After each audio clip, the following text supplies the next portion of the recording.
Imagine that everything you thought you knew about freedom, justice, and determinism was wrong. You might just get there by the end of this video. The question of whether we have free will is one of the oldest in philosophy. It was touched upon by Aristotle, and it's been carried through the ages to be argued by such varied minds as David Hume, Thomas Hobbes, and Sam Harris. And I love this debate because of just how divisive it can get. On the one hand, you have people asserting that free will is just obvious. They cite themselves as living examples of this and say our entire justice system would collapse if we failed to believe in total free will. And on the other hand, you have people saying that free will obviously doesn't exist and any belief in it is just wishful thinking or superstition. And cutting a path between these two camps is a view that says that we're not free in the traditional sense, but that we are free in every way we care about. Get ready to learn why it might not matter that all your actions are predetermined, why free will is not truly free, and why the whole philosophical debate about free will might be stuck in a deeply limited way of thinking. As always, this is not a comprehensive guide to the field, and I want this to be an aid in your own thinking, not some kind of twisted philosophical prescription. I don't have the answers, but you might. But first, you might ask, how could someone believe that we don't have free will?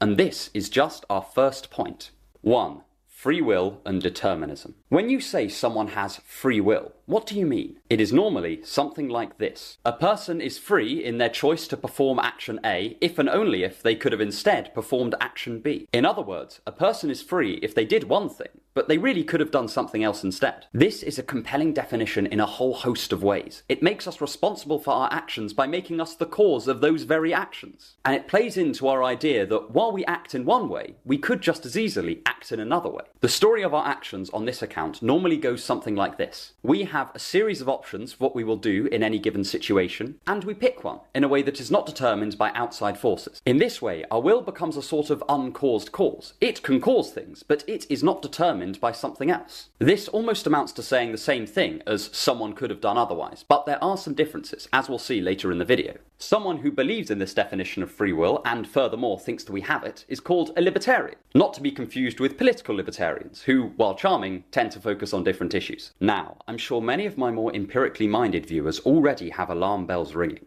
Is there not something very suspicious about proposing that we, as physical beings, have something inside of us, a will, that is not subject to the physical laws of causation? The determinist takes up this suspicion with gusto and says that, contrary to popular opinion, we do not have free will. And their argument for this is as simple as it is compelling. They first point out that everything physical has a cause. If we were to know everything about the state of the universe at one point and all of the laws of physics, we could deduce everything that was going to happen from that point, excluding some facts about quantum particles. Thus, as far as physics is concerned, the universe is meant to be perfectly predictable, at least in the world of anything bigger than a hydrogen atom. Don't quote me on this, I'm not a quantum physicist, but I rang up my friend who is a quantum physicist and he said that this is roughly correct. The second point is that we are physical beings and so are our wills. So us and our wills must be subject to the causal laws of physics. This means that whatever we do and whatever we desire to do must have been causally determined. And so the libertarian viewpoint that our wills are some sort of uncaused cause must be false. And in any one of our actions, we could not have done anything else. I want to emphasize here that the determinist agrees with the libertarian on the definition of free will. They just think that definition refers to something that doesn't actually exist. And there is quite a lot to support the determinist position, to the extent that quite a lot of people just see it as common sense. After all, to refute it, we have to posit that the human will is somehow special and exempt from all the rules and laws that physics dictates for the rest of the world. Either that, or the libertarian must give a detailed account of how the indeterminacy inherent in quantum physics gives rise to a common sense notion of freedom. If you are deeply religious, these difficulties aren't that hard. After all, you can appeal to something non-physical. But if you're not, then the libertarian position becomes very difficult to hold. In the words of Pierre-Simon Laplace, the present state of the universe is the effect of its past and the cause of its future.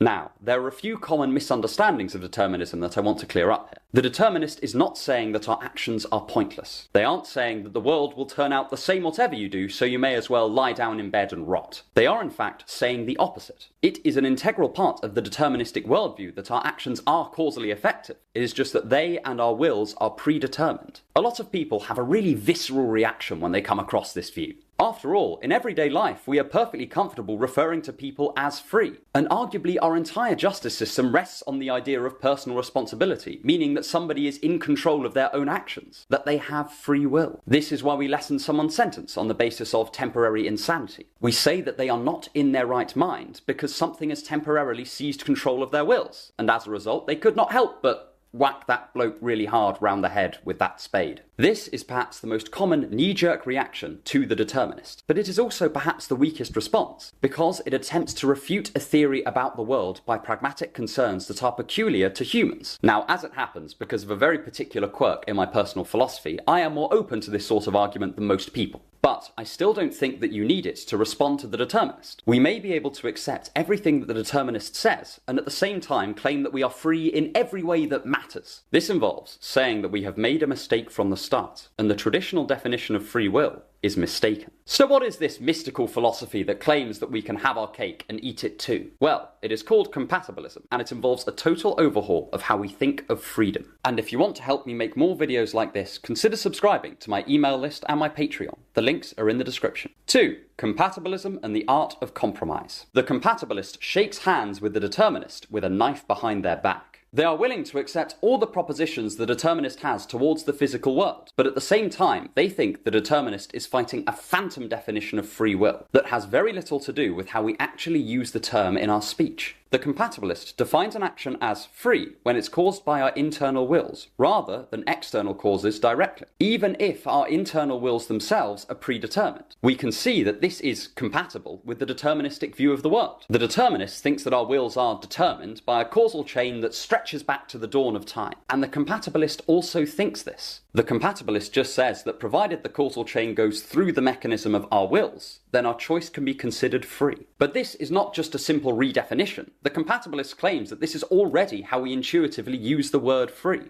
Before we move on, I just want to clarify that this is one definition of compatibilism amongst many. I have chosen it for both its simplicity and its perceived strength, but I encourage you to learn more about the topic and different definitions of compatibilism if you're interested. An example might help to illustrate the compatibilist position. For the sake of argument, let's imagine a definitely deterministic universe, where we stipulate that everyone's choices are predetermined. In this universe, we have two people, Walker and Sleeper. Walker, rather appropriately, loves to walk, and he wakes up with a deep desire to hike Ben Nevis. He does so, and at the summit, he feels rather pleased with himself. Sleeper, on the other hand, prefers to sleep all day. But unbeknownst to him, a group of kidnappers have broken into his house in the middle of the night with the sole intention of carrying him to the summit of Ben Nevis. There, Sleeper awakes, wondering how on earth he got there. The compatibilist says that even if the wills of these two people were predetermined, Walker is free in a way that Sleeper is not. Walker's ascension to the summit of Ben Nevis was in accordance with his will, even if that will was predetermined, whereas the Sleeper's ascent was not in accordance with his will. He was carried there.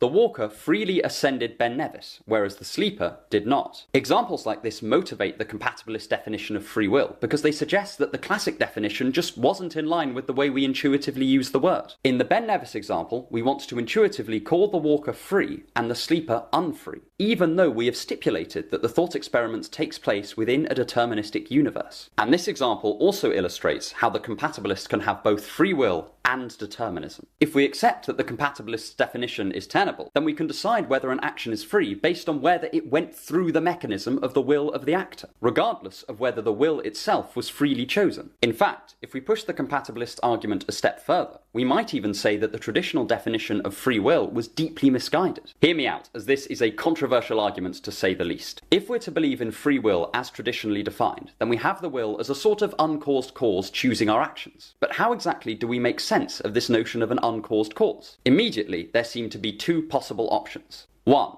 Our choices are probabilistic.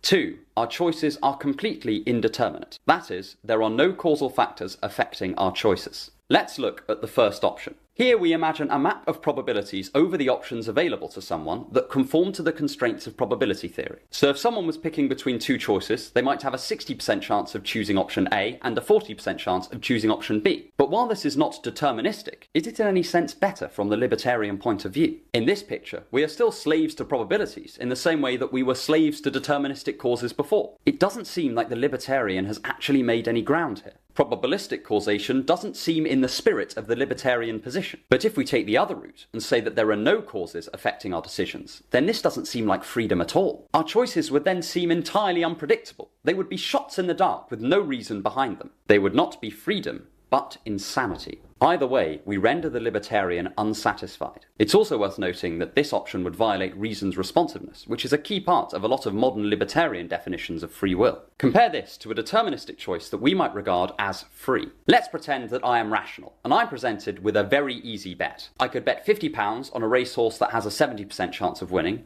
or £50 on a racehorse that has a 30% chance of winning, and either way, the payout is the same. The choice is so obvious that it seems like I would never choose anything other than the racehorse that has a 70% chance of winning. My choice is, in some sense, predetermined by my motivation to win the bet and the bare probabilities of the situation. Arguments like this suggest that the libertarian definition of free will doesn't seem relevant at all, and upon closer inspection, it doesn't seem like it's talking about our intuitive sense of freedom. If true, this seems like it would be an immense shift in how we think about human free will. However, it's worth noting that there are many open questions about this argument. First, there might be some third option where we define indeterministic choices in an acceptable manner. Perhaps a stochastic model, which mixes randomness with statistical predictability. Or perhaps we could appeal to an account of reasons, which leaves our choices as indeterminate, but also, in some sense, down to us. There is a whole field of philosophy that is devoted to indeterministic accounts of causation that leave our free will intact, at least in theory. And in its primitive form, this argument does not do any of them justice. Nonetheless, I include it here because of its neat logical structure and its deeply unintuitive conclusions. But either way, I think that examples like the Ben Nevis one show that there is enough philosophical motivation for the compatibilist definition of free will that it should be considered a serious contender in the philosophical debate around freedom. But it is not all rosy in the compatibilist garden,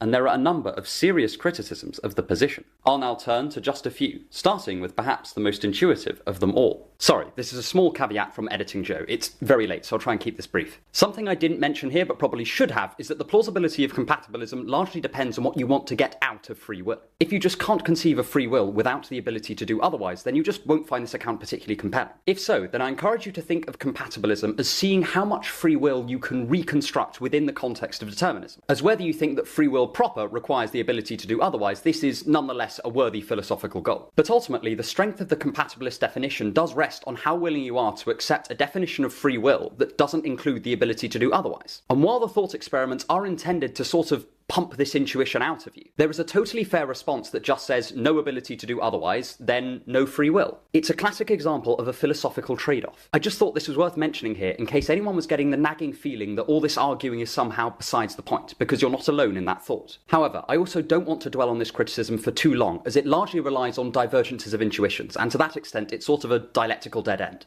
Anyway, back to the video. 3. But we cannot choose our wills. A lot of responses to the compatibilist position take issue with their distinction between will-based and external causes. For the compatibilists, there needs to be some philosophical distinction between the causes that are by the will and those that are entirely external to the will. This is what is meant to make the walker free and the sleeper unfree in our Ben Nevis story. And without this, their entire account collapses. However, some view the distinction as spurious because they say there is no principled reason why, on a deterministic worldview, we should distinguish between will-based and external causes. On a libertarian viewpoint, they're distinguished by the fact that external causes are deterministic, but will-based causes are indeterministic. But now we have no way of cutting the difference between the two. Thus, the compatibilist is accused of making a totally ad hoc distinction here to rescue a conception of free will. This argument is laid out incredibly cogently in a video by Alex O'Connor, which I'll link in the description. He references a paper by philosopher Peter van Inwagen, which claims that there are touchable facts and untouchable facts, and that the property of untouchability is transitive over causation. That is, if untouchable fact P causes Q, then fact Q is also untouchable. So since on a deterministic worldview our wills are caused by external factors and our actions are caused by our wills, everything along the line is untouchable, and the distinction between will-based and external causes becomes pointless. It allows the freedom-robbing properties of determinism to ripple out from the beginning of the universe all the way down to our present-day choices. Thinkers like van Inwagen use arguments like this to claim that the distinction between will-based and external causes is simply untenable. And this is no small problem for the compatibilist. In philosophy, it is considered incredibly bad form to make what are called ad hoc distinctions and definitions. For instance, if you and I were having an argument about God, and you pointed to all of the things that God once explained but now doesn't, and I defended the existence of God by defining him as the being whose existence explains all the things that we'll never know, then this would be seen as a poor definition by virtue of the fact that it is ad hoc. It is not to do with how we actually use the word God or any religious definition of God. It is instead purposefully constructed to refute an atheist argument. The determinists can argue the same about the compatibilist distinction between will-based and external causes. Does this have any actual motivation beyond simply solving the problem of determinism? Well, according to the compatibilist, the answer is a definitive yes. This is both because of thought experiments like the Ben Nevis one earlier, which suggests that we do use freedom in a way that is compatible with determinism, but also because they say that we are already committed to the distinction between will-based and external causes, and not just in the debate around free will. If we return to our imaginary deterministic world, we can think of two criminals, one called Stabby and one called Sleep Shooter. Stabby has killed a man by stabbing him. He wanted to, and then he did, even though he didn't choose to want to, since we're in a deterministic world. Sleep Shooter, however, suffers from a rare form of sleepwalking whereby he shoots at everything that moves. One day, he accidentally falls asleep on a bench, and as a result, shoots a passerby in his sleep. Here, we would intuitively hold Stabby responsible for his actions in a way that we wouldn't hold Sleep Shooter, because the cause of Stabby's actions was his will, even if that will was predetermined, whereas the cause of Sleep Shooter's actions was his peculiar medical condition, and it was not in his will to shoot his victim, even if the action of him shooting his victim was predetermined. Cases like this attempt to demonstrate that the distinction between will-based and external causes is not ad hoc, but instead deeply motivated by our intuitive notions of freedom and responsibility. They claim it is closer to how we use these words in our actual life than any sort of mysterious definition involving uncaused causes and possible worlds where we did something else. So many compatibilists consider that their definition between will-based and external causes is tenable. But this is by no means the end of the compatibilists' issues, and there are very strong problems just over the horizon. 4. Pressure, coercion, and intimidation. Imagine that myself and my friend are going out for the day. He wants to go to the cinema, but I want to go to the zoo, as they have a new tiger. So I set about trying to change my friend's mind. I first appeal to his love of tigers, saying that he too would want to see the stripy carnivorous fiend. I next start applying a certain amount of pressure by showing emotional distress at not going to the zoo. Next, I start emotionally blackmailing him by insinuating that I wouldn't be his friend unless he followed my wishes. Lastly, I hold a gun to his head and say, "We are going to the zoo." My question to you is, at what point was the cause of my friend going to the zoo no longer his own will, but instead the result of some external factor? Namely, me. We would intuitively say that if I used reason to change my friend's will, then he seems like he's still totally free. And some might think that if he changes his mind because of my visible emotional stress, that is still a free choice on his part. But most of us would say that if I apply excessive emotional pressure, and certainly if I threaten him with physical violence, then my friend is no longer free, but is instead being coerced. But this opens up a problem for the compatibilist, because ultimately the causal chain has still gone through my friend's will. So what are the sort of external causes that enact on our will while maintaining our freedom? And when do we cease to be free?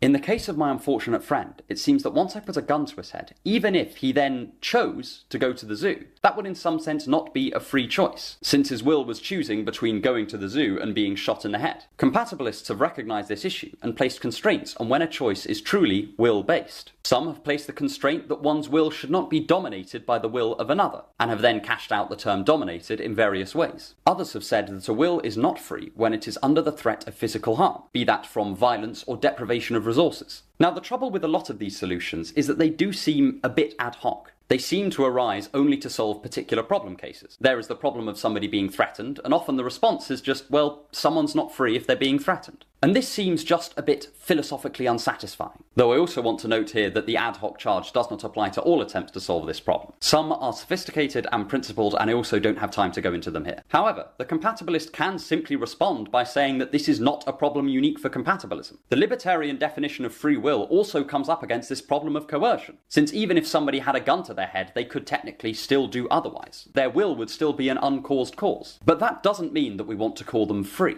But I think within this thorny problem is a potential development of our concept of freedom and even of the will itself. We have so far been conceiving of the will as a single object within each of us that can only ever point in one direction. But doesn't this seem a bit simplistic?